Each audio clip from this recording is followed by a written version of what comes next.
मस्तक सिंहासन पर मैं आत्मा परम पवित्र शुद्ध आत्मा हूँ।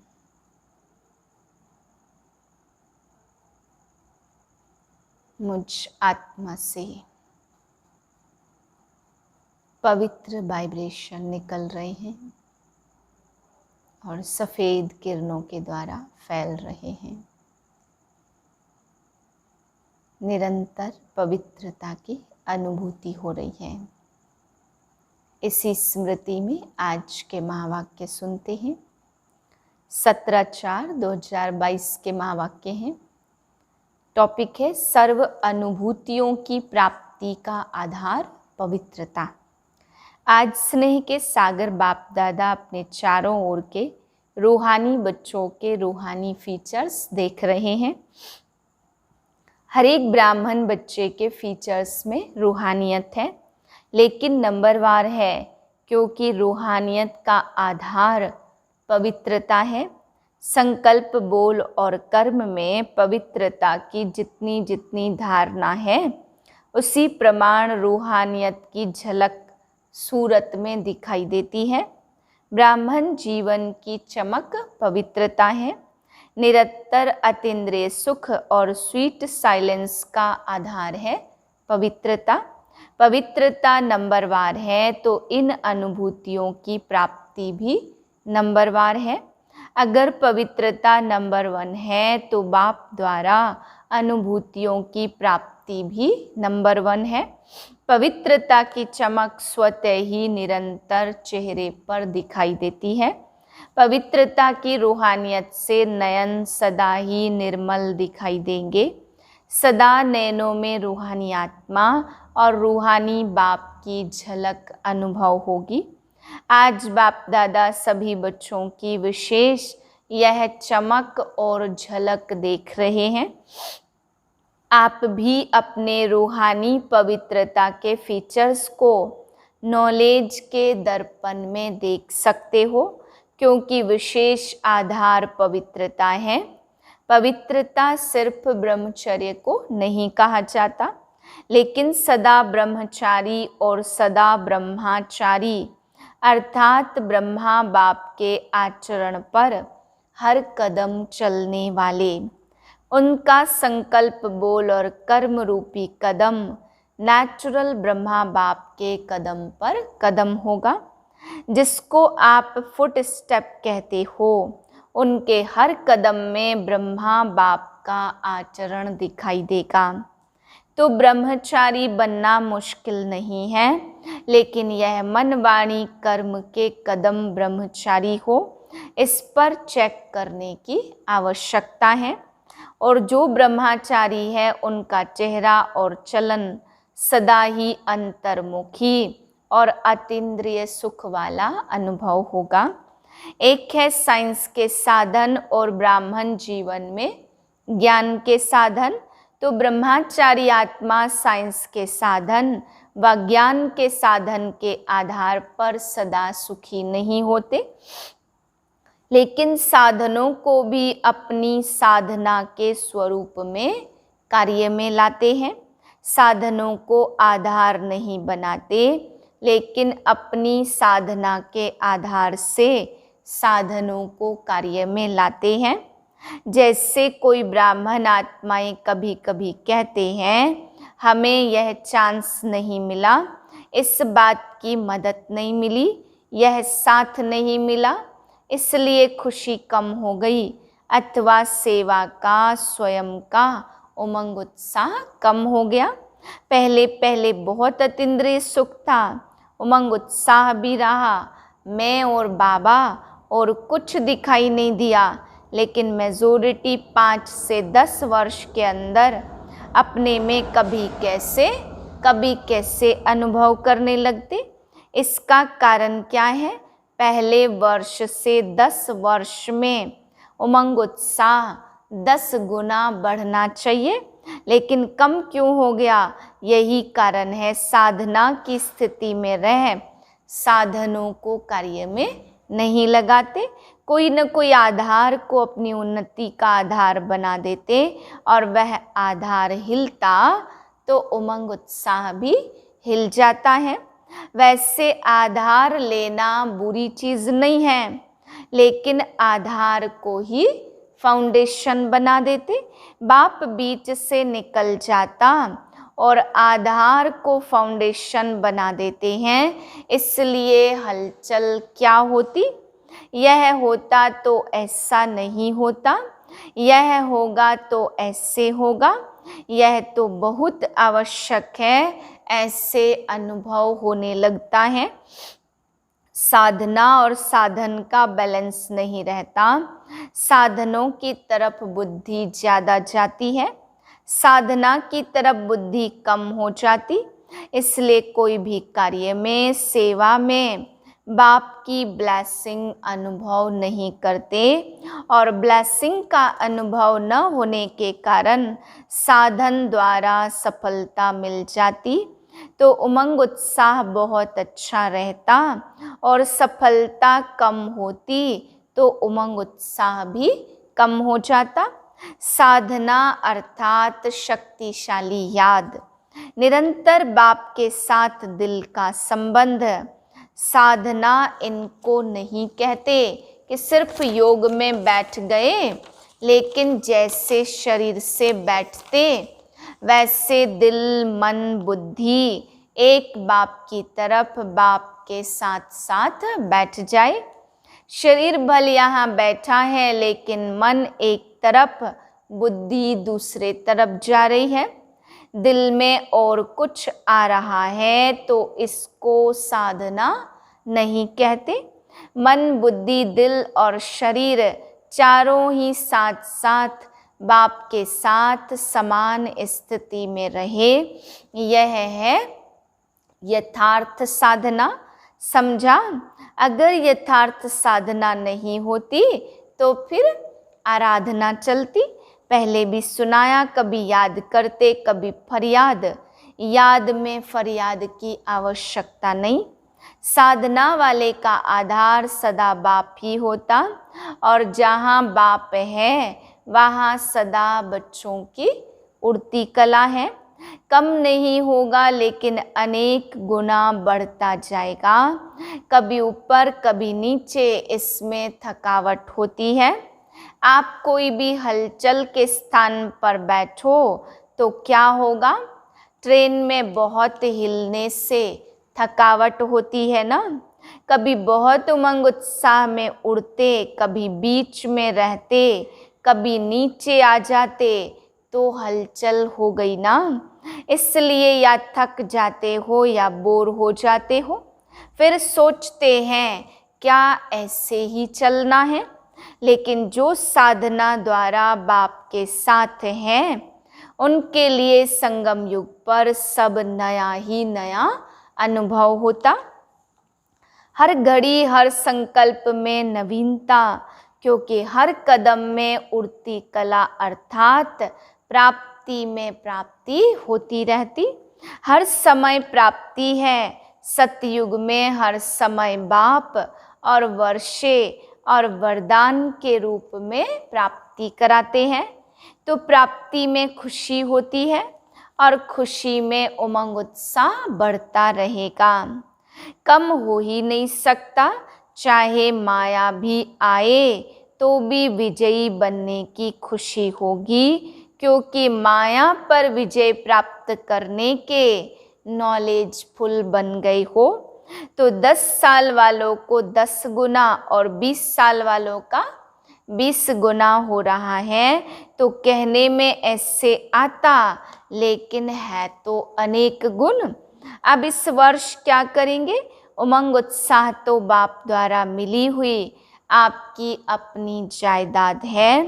पहला नंबर है स्व की सेवा, दूसरा विश्व की सेवा, तीसरा मनसा सेवा।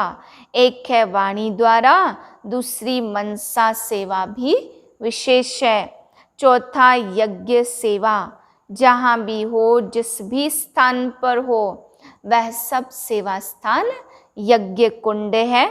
ऐसे नहीं कि सिर्फ मधुबन यज्ञ है और आपके स्थान यज्ञ नहीं है। तो उस यज्ञ सेवा अर्थात कर्मणा द्वारा कुछ न कुछ सेवा जरूर करनी चाहिए। बाप दादा के पास सेवा के 3 प्रकार के खाते सबके जमा होते हैं, मनसा, वाचा और कर्मणा, तन, मन और धन। कोई ब्राह्मण सोचते हम तो धन से सहयोगी बन नहीं सकते, सेवा नहीं कर सकते क्योंकि हम तो समर्पण हैं, धन कमाते नहीं तो धन से सेवा कैसे करेंगे। लेकिन समर्पित आत्मा अगर यज्ञ के कार्य में बचत करती तो अपने अटेंशन से, तो जैसे धन की बचत की तो वह इकोनॉमी वाला धन अपने नाम से जमा होता। यह सूक्ष्म खाता है, अगर कोई नुकसान करता तो खाते में बोझ जमा होता, और इकोनॉमी करते तो उस धन के खाते में जमा हो जाता। यज्ञ का एक एक कणा मोहर के समान है। अगर यज्ञ की दिल से, दिखावे से नहीं, इकोनॉमी करते तो उसकी मोहरें इकट्ठी होती रहती। दूसरी बात, अगर समर्पित आत्मा सेवा द्वारा दूसरों के धन को सफल कराती है तो उसमें तो उसका भी शेयर जमा होता। इसलिए सभी का 3 प्रकार का खाता है, तीनों खाते की परसेंटेज अच्छी होनी चाहिए। कोई समझते हम तो वाचा सेवा में बहुत बिजी रहते, हमारी ड्यूटी ही वाचा सेवा की है, मनसा और कर्मणा में परसेंटेज कम होती। लेकिन यह भी बहाना चलेगा नहीं, वाणी के समय अगर मनसा और वाचा की इकट्ठी सेवा करो तो क्या रिजल्ट होगी। मनसा और वाचा इकट्ठी सेवा हो सकती है, लेकिन वाचा सहज है, मनसा में अटेंशन देने की बात है, इसलिए वाचा का तो जमा हो जाता, लेकिन मनसा का खाता खाली रह जाता। और वाचा में तो बाप से भी सभी होशियार हो। देखो आजकल बड़ी दादियों से अच्छे भाषण छोटे छोटे करते हैं, क्योंकि न्यू ब्लड है ना। भले आगे जाओ, बाप दादा खुश होते, लेकिन मनसा का खाता खाली रह जाएगा, क्योंकि हर खाते की 100% मार्क्स है। सिर्फ स्थूल सेवा को कर्मणा सेवा नहीं कहते। कर्मणा अर्थात संगठन में संबंध संपर्क में आना, यह कर्म के खाते में जमा हो जाता। तो कईयों के तीनों खाते में बहुत फर्क है, और वे खुश होते रहते कि हम बहुत सेवा कर रहे हैं, बहुत अच्छे हैं। खुश भल रहो, लेकिन खाता खाली नहीं करना चाहिए, क्योंकि बाप दादा तो बच्चों के स्नेही है ना। फिर ऐसा उलझना नहीं देना कि हमको इशारा भी नहीं दिया गया कि यह भी होता है। उस समय बाप दादा यह पॉइंट याद कराएगा, टीवी में चित्र सामने आ जाएगा। इसलिए इस वर्ष सेवा भले बहुत करो, लेकिन यह 3 प्रकार के खाते और 4 प्रकार की सेवा साथ साथ करो। बैलेंस न रहने से उमंग उत्साह नीचे होता, वाचा तरफ भारी हो जाए और मनसा कर्मणा हल्का हो जाए तो क्या होगा। बैलेंस नहीं रहेगा ना। तो एक तो अटेंशन रखना, लेकिन बाप दादा बार बार कहते अटेंशन को टेंशन में नहीं बदलना। कई बार अटेंशन को टेंशन बना देते। डबल लाइट स्थिति में नेचुरल अटेंशन होता ही है। अच्छा, सदा अपने चेहरे और चलन में पवित्रता के रूहानियत की चमक वाले, सदा हर कदम में ब्रह्मचारी श्रेष्ठ आत्माएं, सदा अपने सेवा के सर्व खातों को भरपूर रखने वाले, सदा दिल से अपनी उन्नति का दृढ़ संकल्प करने वाले, सदा स्वोन्नति प्रति स्वयं को नंबर 1 आत्मा निमित्त बनाने वाले ऐसे बाप के प्यारे और विशेष ब्रह्मा माँ के प्यारे, आज माँ का दिन मनाया है ना, तो ब्रह्मा माँ के राज दुलारे बच्चों को ब्रह्मा माँ की और विशेष बाप की भी दिल से याद प्यार और नमस्ते। मधुबन निवासियों को अच्छे और गोल्डन चांस मिलते, इसलिए ड्रामानुसार जिन्हें बार बार गोल्डन चांस मिलते उन्हें बाप दादा बड़े ते बड़े चांसलर कहते हैं। सेवा का फल और बल दोनों ही प्राप्त होता है, बल भी मिल रहा है और वह बल सेवा कर रहा है, और फल सदा शक्तिशाली बनाए आगे बढ़ा रहा है। सबसे ज़्यादा मुरलियाँ कौन सुनता है? मधुबन वाले। वो तो गिनती से मुरलियाँ सुनते और सदा ही मुरलियाँ सुनते रहते हो, सुनने में भी नंबरवार तो करने में भी। बाप दादा की विशेष हुज्जत है, एक करना ही है और नंबर 1 करना है। किसी में भी नंबर पीछे नहीं, सब जमा के खाते नंबर 1 फुल होने चाहिए।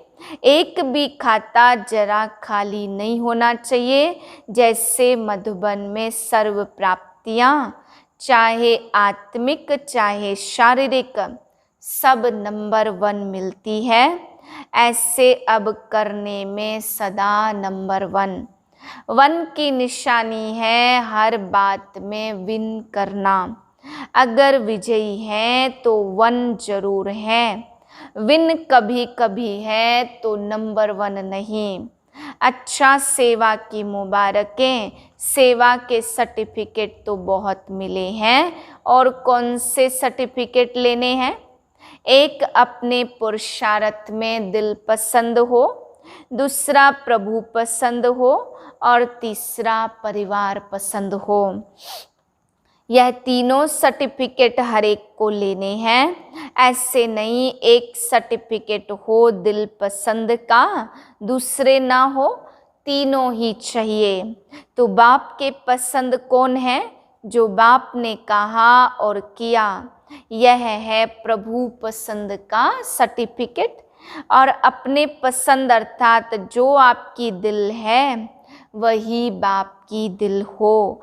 अपने हद के दिल पसंद नहीं, लेकिन बाप की दिल सो मेरी दिल।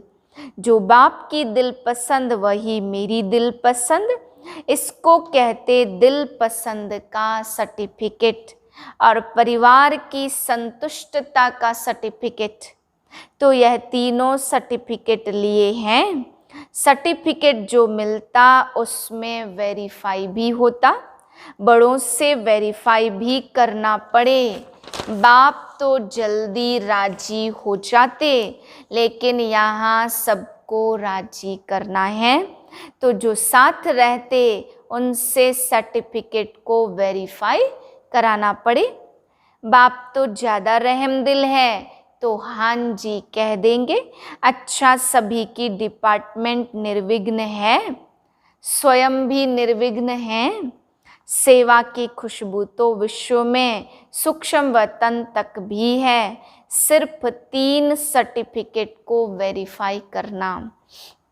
अच्छा, भारतवासियों से सुखदाता बाप का खजाना अपना हो गया तो सुख अपनी प्रॉपर्टी हो गई। सुख शांति शक्ति खुशी आपका खजाना, बाप का खजाना सो आपका हो गया। बालक सो मालिक बन गए। अच्छा, फिर भारत में कम नहीं है, हर ग्रुप में पहुंच जाते। बाप भी खुश होते। 5000 वर्ष खोए हुए फिर से मिल जाए तो कितनी खुशी होगी। अगर कोई 10-12 वर्ष का खोया हुआ भी फिर से मिलता है तो कितनी खुशी होती है। और यह 5000 वर्ष बाप और बच्चे अलग हो गए और अब फिर से मिल गए, इसलिए बहुत खुशी है ना। और यह 5000 वर्ष बाप और बच्चे से अलग हो गए। सबसे ज्यादा खुशी किसके पास है? सभी के पास है, क्योंकि यह खुशी का खजाना इतना बड़ा है जो कितने भी लेवे, जितने भी ले सकते, अखुट है, इसलिए हर एक अधिकारी आत्मा है।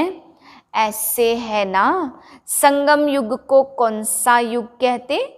संगम युग खुशी का युग है, सर्व खजाने बांटने का युग है, सर्व खजानों का वरदान प्राप्त है। ब्राह्मण जीवन में सदैव खुशियां ही खुशियां हैं। यह खुशी कभी गायब तो नहीं हो पाती। माया चोरी करती तो नहीं खजानों की। जो सावधान होशियार रहना, उसका खजाना कभी लूट नहीं सकता। जो थोड़ा अलबेला होता, उसका खजाना लूट लेते। आप तो सावधान हो ना, या कभी कभी सो जाते हो? कोई सो जाते तो चोरी हो जाती, अलबेले हो गए। सदा होशियार, सदा जागती ज्योत रहे, तो माया की हिम्मत नहीं जो खजाना लूट कर ले जाए। अच्छा, जहाँ से भी आए हो, सब पद्मा पदम भाग्यवान हो। यही गीत गाते रहो, सब कुछ मिल गया। 21 जन्मों के लिए गारंटी है कि यह खजाने साथ रहेंगे। इतनी बड़ी गारंटी कोई दे नहीं सकता, तो यह गारंटी कार्ड ले लिया ना। यह गारंटी कोई रिवाजी आत्मा देने वाली नहीं है, दाता है, इसलिए कोई का डर नहीं है, कोई शक नहीं है।